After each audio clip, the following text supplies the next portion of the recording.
Ali Imran 103 penafsirannya menurut Rasulullah SAW. Kan beliau bersabda, apa yang disebut dengan tali Allah? Ya kan? Tali Allah itu adalah kitabullah yang dijulurkan dari langit ke bumi. Itu satu tuh. Ya, yang ada di Sunan At-Tirmizi. Yang kedua, taraktu fikum amro ini lan tadilu ma tamasaktum bihima kitabullah wa sunata rasulihi. Itu kan Muwatta Al-Malik sama Al-Baihaqi kan. Nah, jadi hadis itu merupakan tali Allah sebetulnya ya. Kitabullah sama sunati rasulihi. Nah, sunati rasulihi itu apa? Sunata rasulihi itu pertama berjamaah, ya kan? Talzamu jama'atal muslimin wa imamahum. Imamahum itu yang seperti apa? Wa alaikum bisunati wa sunati khulafa urasyidin al-mahdiyin. Nah, itu kan hadisnya banyak. Sunan Ibnu Majah, Abu Dawud, Tirmizi, Musnad Ahmad dan Miskat ya. Jadi itu tuh. Saya nggak dengar sampai tuntas ya. Hanya sampai itu saja supaya saya fresh menjawabnya. Wahai Aba Erik Mubarik, lagi-lagi panjenengan ini kalau sekarang ini membaca ayatnya malah tidak lengkap, apalagi menafsirkannya malah dimaksur dengan Quran surat Yusuf ayat berapa itu. Jadi Quran surat Al-An'am ayat 19 itu bunyi aslinya tidak sekedar yang panjenengan sambungkan itu. Jadi saya baca ya. Bismillahirrahmanirrahim. Qul ayyu syai'in akbaru syahadah.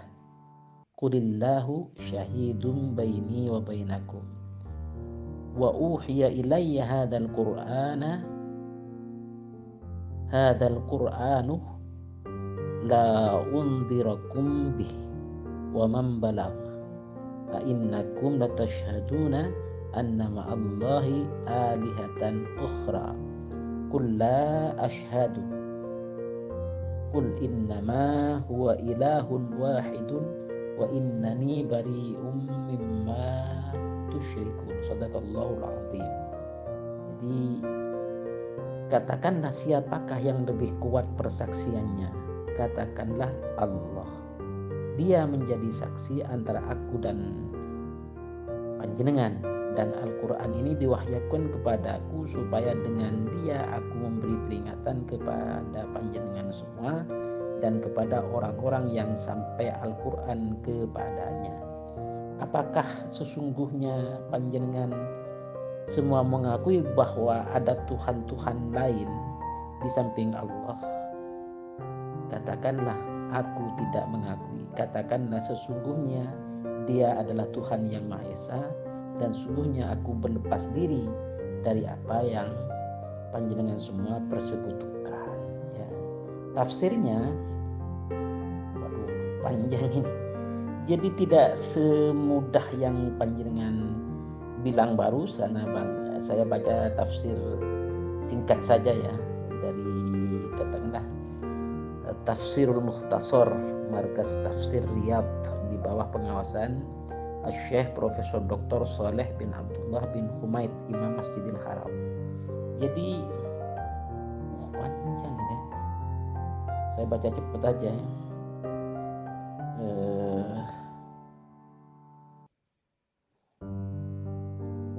Terlalu panjang. Saya cari yang pendek. Artinya tidak sesuai panjenengan itu membaca dan menafsirkan ayat. Kacau kalau model begini macam ini. Lah ini lagi kan. Ya, panjenengan menerangkan, oh ini tafsir Rasulullah. Dalam kitab apa? Kan gak disebutkan. Ini lagi-lagi panjenengan ini, ya apa ya, tidak mendasarkan kepada pandangan ulama. Ya kan? Iya memang yang sampean baca itu benar, gak apa-apa, gak masalah. Tetapi tidak menuju kepada Mirza Ghulam Ahmad, apalagi terhadap khalifahnya. Itu nanti akhirnya, begitu kan? Sekali lagi, ya seperti misalnya hadis Sahih Muslim ya, juz 3 halaman 1476. Tentang itu semua barusan itu ada tambahan ini. Bismillahirrahmanirrahim. Man kharaja minat ta'ati wa faraqal jama'ata famata mata mitatan jahiliyatan. Terkenal ini. Barang siapa yang keluar dari ketaatan dan memisahkan dari jamaah, kemudian orang itu mati, maka matinya mati jahiliyah.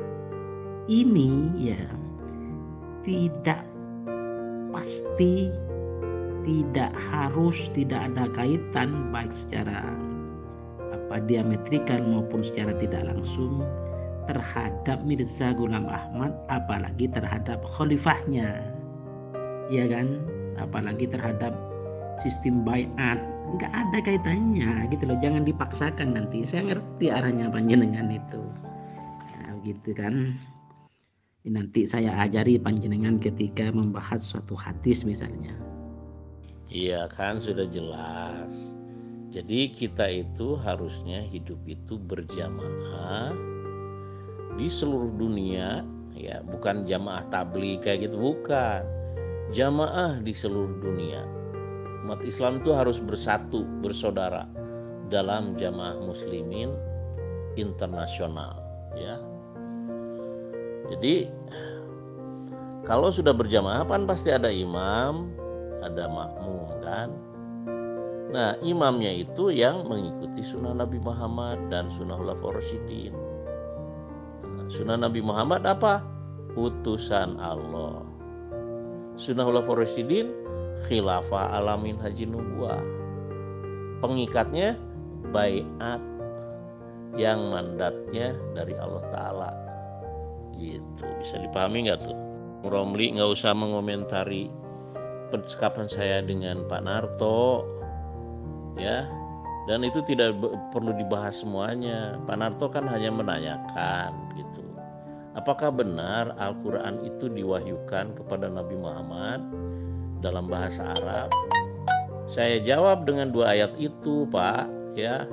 Udah, Anda gak usah ikut komentari terus menafsirkan lagi dengan ulama mufasir yang sudah bercerai-berai itu. Tafsir Rasulullah dalam Sahih Bukhari bab kitab tafsir surah Al-Jumu'ah ayat 3 ya. Loh iya, saya jelas, pasti jelas. Tapi sekali lagi, baik itu ayat tentang khalifah, ayat tentang amir, ayat tentang baiat, itu semuanya betul dan bagus, tetapi tidak ada kaitan langsung maupun tidak langsung dengan Mirza Ghulam Ahmad dan ajarannya. Itu yang harus kita tegaskan, bahwa yang dimaksud apa al-jamaah itu, yaitu ma'ana alaihi wa ashabi. Artinya apa? Artinya apa-apa yang Rasulullah sabdakan, yang Rasulullah perbuat, yang Rasulullah setujui, dan para sahabat melakukannya. Itu maksudnya. Memang betul gak ada hubungannya dengan Mirza Ghulam Ahmad, apalagi dengan khalifah-khalifahnya. Itu saja kok, jelas itu, gak bisa digiring-giring gitu kan. Nah ini lagi, jadi panjenengan tidak bisa membedakan. Jadi di dalam Sahih Bukhari dan Sahih Muslim itu ada bab-babnya. Ada bab tentang tafsir, ada bab tentang nuzulnya Isa, begitu loh. Ada bab tentang apa dan apa. Tapi itu bukan kitab tafsir, gitu loh. Melainkan hanya bab-bab dalam Sahih Bukhari dan Sahih Muslim. Yang saya maksud itu kitab tafsir, gitu. Yang dimaksud itu apa kan nggak ada sampean ini. Itu sampean sudah gagal paham. Yang kedua, semua ya yang sampean sebutkan itu, sekali lagi, tidak ada kaitannya dengan Mirza Ghulam Ahmad, dengan ajaran-ajaran Mirza Ghulam Ahmad. khalifah Mirza Ghulam Ahmad, itu saja titik. Jangan diputar-putar gitu loh. Ya memang bukan kitab tafsir, tapi Imam Bukhari menulis babnya adalah kitab tafsir. Ada tafsir surah Al-Maidah, ada tafsir surah Al-A'raf, ada tafsir surah Al-Jumu'ah ayat 3. Ya, itu. Jadi itu adanya di kitab hadis Sahih Bukhari, ya, bagian dari Sahih Bukhari. Oke lah, Abang Abah Haji Erik Ahmad Mubarik ya. Berikut ini mohon izin saya ajari khalifahnya panjenengan. Jadi kalau kepada panjenengan ini ya gimana nanti kalau saya ajari juga insya Allah tidak nutut. Kalau melihat dari pola diskusi panjenengan selama ini sampaikan kepada khalifahnya panjenengan yang ada di London itu ya kan, yang menurut beberapa kitab Ahmadiyah itu sebagai pembantu ya dari kerajaan Inggris. Itu sering saya baca kitabnya. Begini, saya ajari ya khalifah panjenengan itu tentang membahas suatu ayat atau suatu hadis gitu. Saya baca dulu. Bismillahirrahmanirrahim. Man sala tariqan yatlubu fihi ilman salakallahu bihi tariqan min turuqil jannah. Wa innal malaikata la tada'u ajnihataha ridan li talibil ilm. Wa innal alim la yastaghfiru lahu man fis samawati wa man fil ard wal hitanu fi jawfil ma'i wa inna fadlal alim 'alal 'abid ka fadlil qamari lailatal badr ala sairil kawakib wa innal ulama'a warathatul anbiya'i wa innal anbiya'a lam yuwarrithu dinaran wala dirhaman warrathu al-ilma faman akhadahu akhadha bihadhin wafirin. Jelas ini ya. Jadi hadis ini diriwayatkan oleh Abu Dawud, oleh Ibnu Majah, oleh At-Tirmidzi, oleh Ahmad bin Hanbal, oleh Al-Darimi, oleh Al-Hakim, oleh Al-Baihaqi dan oleh Ibnu Hibban tentang ulama itu pewaris para nabi gitu loh. Ini penting ini. Kok panjenengan mau menolak kan? Tadi kan panjenengan mau menolak tentang al-ulama warathatul anbiya. Jadi kalimatnya itu wa innal ulama'a warathatul anbiya'i gitu kan. Jadi sekarang kita bahas dari segi sanad. Jadi kalau membahas itu begini. Abu Dawud meriwayatkan hadis ini dari Musaddad bin Musarhad. Ibnu Majah dan Ad-Darimi meriwayatkan dari Nasr bin Ali al-Juhbami. Ibnu Hibban meriwayatkan dari Muhammad bin Ishaq al-Thaqafi dari Abdul A'la bin Hamad. Al-Baihaqi meriwayatkan dari Abu Muhammad Abdullah bin Yusuf al-Asbahani dari Abu Sa'id Ahmad bin Muhammad bin Ziyad al-Basri dari Abu Ya'la as-Siyaji. Imam Ahmad bin Hanbal meriwayatkan dari Muhammad bin Yazid dari Asim bin Raja bin Haywah. At-Tirmidzi meriwayatkan dari Mahmud al-Khidashi al-Baghdadi dari Muhammad bin Yazid al-Wasiti. Semuanya itu berasal dari penuturan Abdullah bin Dawud dari Asim bin Raja bin Haywah, dari Dawud bin Jamil, dari Kathir bin Qais yang bersumber dari Abu Darda. Abu Darda ini tentu saja berasal dari baginda Nabi Muhammad SAW. Itu yang meriwayatkan, salah satu sahabat yang meriwayatkan tentang hadis iftiraq itu. Ini dari segi sanad loh. Setelah itu dari segi matan hadis. Oh terlalu panjang ini. Jadi begitu kalau membahas sesuatu itu. Ini cuma dari sanad sudah 4 menit 20 detik.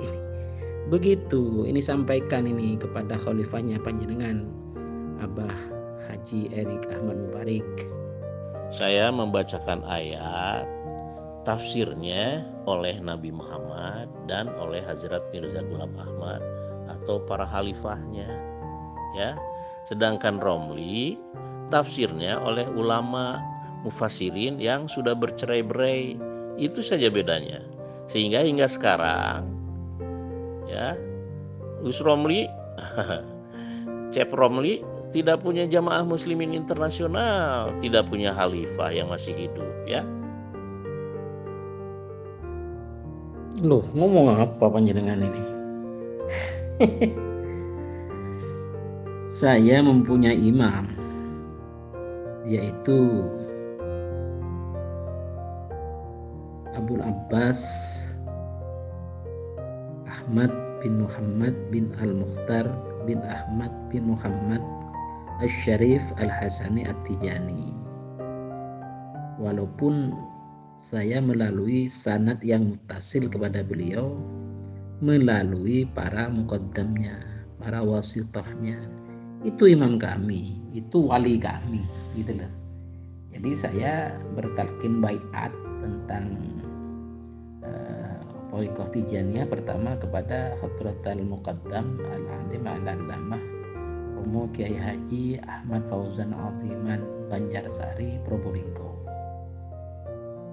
Yang tajdid setelah itu kepada Al-Habib Abu Muhammad Idrus bin Ali bin Umar Baharun Ba'alawi Al-Husaini dari Kelakah Lumajang. Setelah itu tajdid lagi dari Al-Qutub At-Tijani Al-Habib Abu Muhammad Ja'far bin Ali bin Umar Baharun Ba'alawi Al-Husaini dari Braniwetan Maron Probolinggo. Itu sanad mutasil saya. Kalau sampai Mirza Ghulam Ahmad mana punya sanad mutasil? Oh, bilang khalifah dipilih oleh Allah, mana sanad mutasilnya, tunjukkan. Itu kalau tidak ada sanad mutasilnya ya tertolak. Tertolak oleh siapa? Tadi hadis saya bacakan, hadis siapa yang melihatku, melihat orang yang melihatku. Begitu kita tentang sanad itu yang kedua. Yang ketiga, saya koreksi lagi, ternyata saya tadi salah membaca ya. Mestinya apa namanya tadi itu, saya lupa itu. Innal ulama'u warathatul anbiya'i. Saya tadi lupa membacanya innal ulama'ah warathatul anbiya'i. Jadi saya keliru membaca, dibaca a. Itu bahaya itu. Ya, jadi saya koreksi lagi tadi bacaan saya. Terus yang berikutnya, kalau memang khalifahnya panjenengan itu berdasarkan apa ya, berasal dipilih atau ditunjuk oleh Allah, mengapa ada perebutan kekuasaan khalifah, ya kan, sehingga terjadi firqah lagi di Ahmadiyah, ada Qadiani, ada Lahore, bahkan ada banyak lagi nanti. Itu gara-gara rebutan khalifah, ya kan. Kalau di kami di Thariqah Tijaniyah nggak ada rebutan khalifah itu.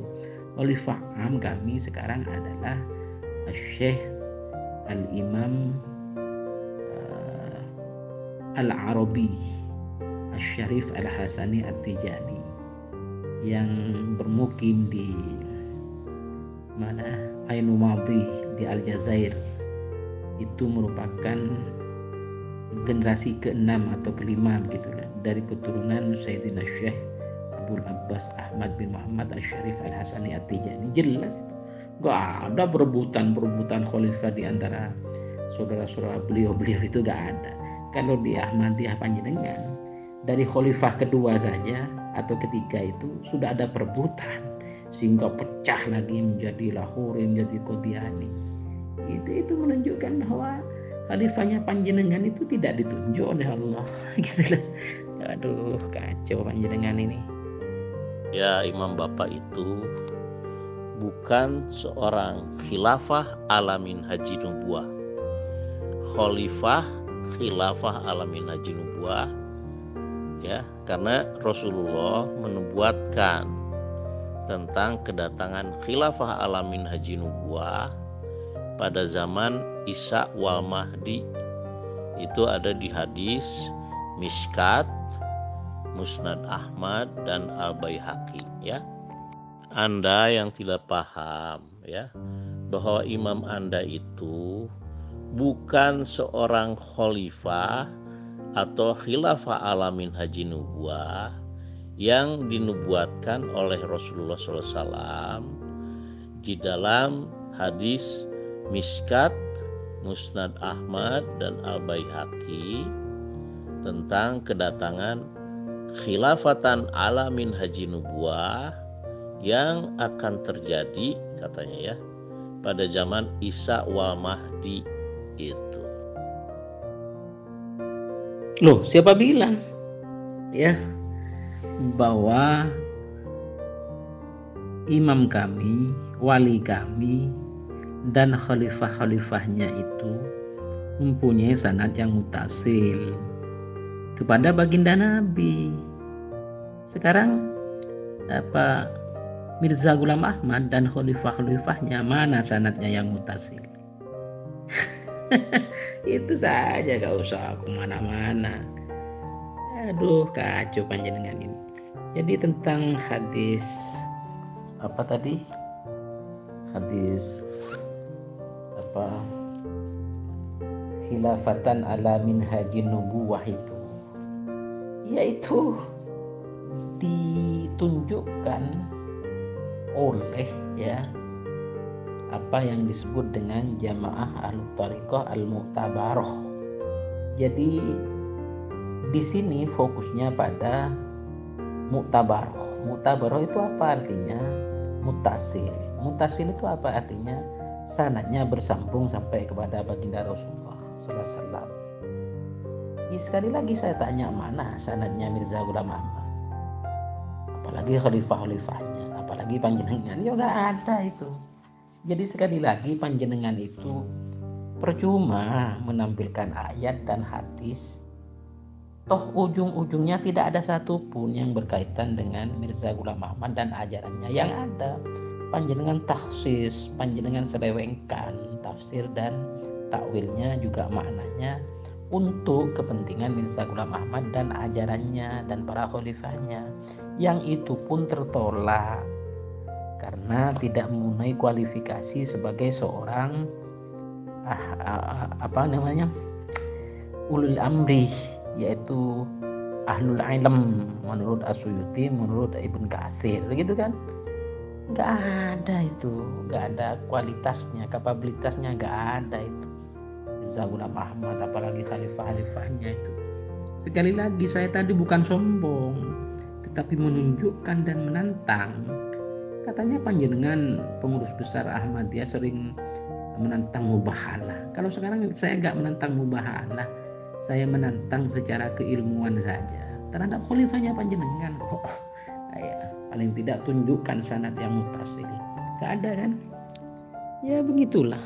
Sanad mutasil silahkan saja, ya, tapi bukan diawali dengan utusan Allah.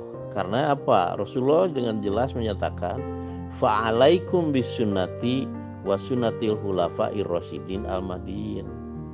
Jadi khilafah itu harus diawali dengan kenabian atau kerasulan, yaitu Imam Mahdi. Kemudian setelah wafat baru dilanjutkan dengan khilafah alamin haji nubuwah, ya. Dan khalifah Anda itu kan bukan, walaupun menggunakan muqaddam, mutasil, segala macam itu kan bahasa ulama, ya. Bahasa Al-Qur'annya itu, bahasa hadisnya, khilafah alamin haji nubuwah yang diawali dengan nubuwah. Loh, ngomong apa panjenengan itu? Panjenengan ngerti nggak sanad mutasil? Sanad mu'tabaroh itu ya diawali oleh baginda Nabi, ujung-ujungnya baginda Nabi dari malaikat Jibril dan Allah Subhanahu wa taala, itu sanad. Apanya tidak didahului oleh baginda Nabi, oleh utusan Allah? Tetapi utusan Allah ini bukan bukan Mirza Ghulam Ahmad, gitu loh. Itu jadi tentang konsep sanad muttasil itu ya. Sanad mu'tabaroh itu jelas berdasarkan Sahih Bukhari Muslim saya baca tadi itu kan. Bismillahirrahmanirrahim, khairukum qarni tsummal ladzina yalunahum tsummal ladzina yalunahum. Jadi ini tentang merujuk kepada pentingnya sanad, bahkan diperjelas oleh Imam Suyuti, Ibnu Asakir, Abdun bin Humaid ya, dengan hadis hasan berikut ini, yaitu Bismillahirrahmanirrahim, tuba liman ro'ani waliman ro'a man ro'ani waliman ro'a man ro'a man ro'ani. Ini kan sanad, ini mutasil ini. Kalau yang panjenengan sebut apa Mirza Ghulam Ahmad dan khalifahnya itu begini, mana sanadnya? Kok menuduh sanad kami tidak sampai kepada baginda Nabi, kepada baginda Rasulullah SAW? Itu tuduhan bohong itu. Sekali lagi ya, konsep konsep khilafatan ala minhajin nubuwah, apa konsep khulafaur rasyidin, apa konsep sanad muttasil, sanad mu'tabaroh, itu tidak ada kaitan baik langsung atau tidak langsung dengan Mirza Ghulam Ahmad dan khalifah-khalifahnya. Itu saja titik. Yang saya bacakan dalil itu. Mana tunjukkan sekarang sanad muttasil, sanad mu'tabaroh dari Mirza Ghulam Ahmad yang bersambung sampai kepada baginda Nabi, gitu loh. Atau bersambung kepada katanya sampean terhadap khulafaur rasyidin. Mana tunjukkan, bacakan di sini. Gitu loh. Kalau saya punya sanad thariqah mu'tabaroh itu, kalau sanad Tijaniyah itu langsung saya punya sendiri. Kalau tentang kajian ilmu sanad thariqah mu'tabaroh saya punya. Semuanya itu nanti berujung kepada Imam Ali dan Sayyidina Abu Bakar Siddiq. Yang Imam Ali dan Abu Bakar Siddiq menerima dari Rasulullah, Rasulullah menerima dari malaikat Jibril menerima dari Allah. Itu lengkap itu. Kalau Mirza Ghulam Ahmad mana sebutkan di sini? Nggak ada kan? Percuma sampai membaca ayat atau hadis yang tidak berkaitan baik langsung maupun tidak langsung dengan Mirza Ghulam Ahmad, itu saja kok. Saya ngomong kepada Anda bahwa At-Tijaniyah itu khilafahnya tidak diawali dengan kenabian. Karena Rasulullah bersabda, talzamu jama'atal muslimin wa imamahum, dan fa'alaikum bisunnati wa sunnatil khulafa'ir rasyidin al-mahdin. Nah, selain itu di dalam Kanzul Ummal Rasulullah pun bersabda, makanat nubuwatun qad ila tabi'atha khilafah, yang artinya tidak ada nabi kecuali setelahnya diikuti oleh khilafah. Nah, jadi khilafah itu harus diawali dengan kenabian ya. Loh, siapa bilang tidak diawali dengan kenabian? Sanad muttasil, sanad mu'tabaroh itu artinya diawali dengan kenabian baginda Nabi kok. Itu yang sampean gagal paham ya. Jadi khalifah kami, khalifah Tijaniyah itu sanadnya itu melalui datuknya khalifah, yaitu Abu Abbas Ahmad bin Muhammad bin Al-Mukhtar Asy-Syarif Al-Hasani At-Tijani, di mana beliau ini sanadnya secara nasab maupun secara keilmuan langsung kepada baginda Rasulullah SAW. Secara nasab beliau itu adalah dzurriyah yang ke-24 dari baginda Nabi, dari klan atau fam Al-Hasani, ya kan. Secara keilmuan itu langsung kepada baginda Nabi, seperti saya ungkap di dalam YouTube ini tentang sanad barzahi, sanad kashfi. Itu jelas kok bahwa sanad barzahi, sanad kashfi itu sudah dialami ya oleh banyak ulama, oleh banyak aulia, Jalaluddin As-Suyuti, Abu Abbas Al-Mursi, banyaklah seperti Abu Madian Al-Mabtuli, macam-macam itu. Nah begitu, siapa yang bilang tidak didahului oleh kenabian? Wong sanadnya itu berujung ke kenabian kok.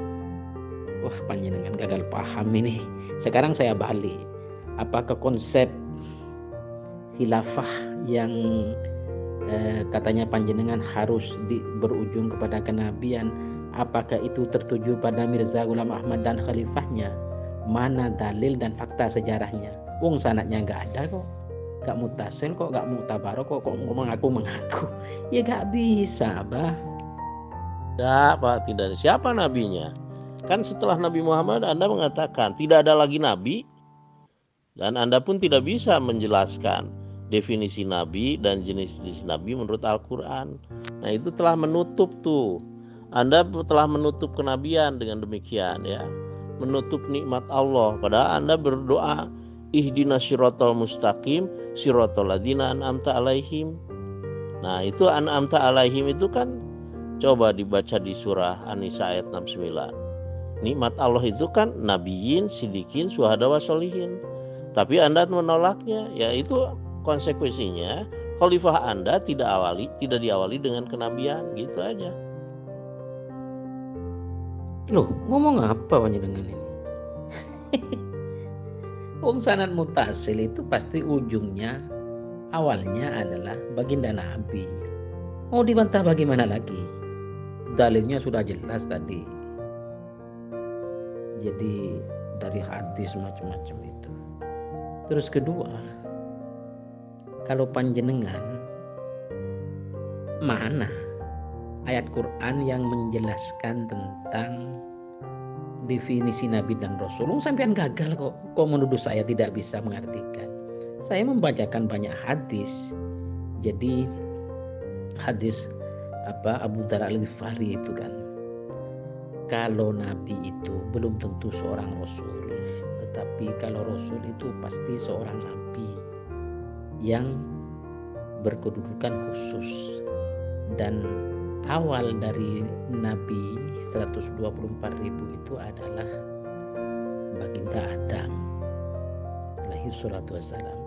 Yang terakhir dari 124.000 Nabi, apalagi 313 Rasul itu adalah baginda Nabi Muhammad SAW.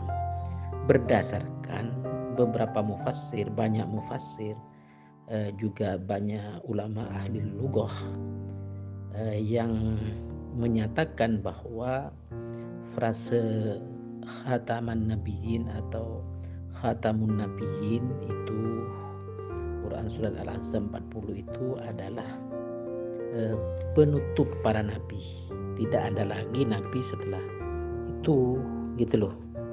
Jadi bahwa saya sebutkan ini, pertama, khatam dengan huruf ta yang di khatim dengan huruf ta yang dikasroh, dan ini bacaan mayoritas ahlul qurra. Menurut bacaan ini maknanya adalah penutup para nabi. Sedangkan khatam dengan huruf ta yang di fathah, dan ini qiraah yang dinukil dari Al-Hasan dan qiraah Asim. Menurut ini bacaan ini maknanya adalah akhir para nabi. Ini semua dibaca di dalam tafsir At-Tabari. Ya mau gimana lagi? Saya membaca tafsir. Panjenengan mulai kapan itu? Ayo sekarang saya tanya panjenengan. Apa pengertian Nabi dan Rasul yang katanya panjenengan menurut Al-Quran? Coba bacakan di sini, tapi tampilkan itu menurut siapa, dalam kitab tafsir apa. Jangan menurut karangan panjenengan sendiri seperti saya tanyakan tadi. Apa kitab tafsir karangan Mirza Ghulam Ahmad? Lalu panjenengan menampilkan PDF Al-Quran dan terjemahannya. Itu apa? Itu namanya bohong besar. Seorang pembohong besar mau dipercaya, ya terserah panjenengan sendiri. Gitu. Bahkan begini, Abah Haji Erik Mubarik, saya tambahkan ya, bahwa tidak ada nabi setelah baginda Nabi Muhammad SAW. Bahkan menurut Profesor Dr. Ihsan Ilahi Dhahir, Quran surat Al-Ahzab ayat 40 itu tidak menjelaskan macam-macam nabi. Apakah nabi sahibus syariat, apa nabi yang tidak membawa syariat, itu tidak ada di sana. Itu karangan belaka ya, karangan dari teman-teman Ahmadiyah. Bahkan dalam hadis sahih ya, yang diriwayatkan oleh Ibnu Hibban, bab zikru tamtsilil Mustafa ma'al anbiya bil qasril mabni, juz 14 halaman 361, itu bahwa Bismillahirrahmanirrahim, dari Abu Hurairah radhiyallahu ta'ala anhu berkalam, aku Abu Hurairah mendengar baginda Rasulullah SAW bersabda, ana awlan nasi bi ibni Maryamah al-anbiya'u awladu an latin wa laisa baini wa bainahu nabiyyun. Sampai di sini karena panjang bawahnya. Aku baginda Nabi Muhammad SAW adalah orang yang paling dekat, artinya paling kenal ya, dengan Ibnu Maryam alaihi salatu wassalam. Para nabi itu ibarat saudara seibu, dan walaisa baini wa bainahu nabiyyun, dan tidak ada nabi antara aku baginda Rasulullah SAW dengan dia. Dia di sini baginda Yosua Mesia Yesus Isa ibn Maryam al-Masih alaihi salatu wassalam. Jelas ini ya kan, mau gimana lagi? Aduh, kacau ini, kacau. Memaksakan diri panjenengan itu, memaksakan diri padahal tidak ada hubungan sama sekali dengan dengan Mirza Ghulam Ahmad. Hadis-hadis yang sampean bacakan itu, atau ayat-ayat yang sampean bacakan itu. Sudah ya, kepada semuanya, terutama kepada Abangda Haji Erik Mubarik, juga kepada Abah Jos Putin Putih Saryanta, juga terutama kepada Abahda owner dari grup khusus Voinot Islam ini, juga owner dari BKC tercinta terbanggakan, yaitu Bang Kismet Channel dari Riau, karena sudah saya paparkan dengan berbagai literasi tulis, literasi ujar, dan literasi baca terhadap semua persoalan pertanyaan, terutama yang diajukan oleh Abahda Abang Haji Erik Ahmad Mubarik dengan berbagai referensi yang muktabar. Maka karena ini malam Jumat ya, saya mohon maaf untuk left dulu dari grup khusus Voinot Islam ini. Bukan berarti saya melarikan diri atau escape, bukan berarti saya tidak bisa menjawab dan menerangkan, tetapi ya karena sudah saya lakukan itu semua dan saya ada kewajiban yang lain. Begitu ala kulli hal, mohon maaf, matur sembah nuwun, matur sewu sekelangkung. Wallahul muwaffiq ila aqwamit thariq. Assalamualaikum warahmatullahi wabarakatuh.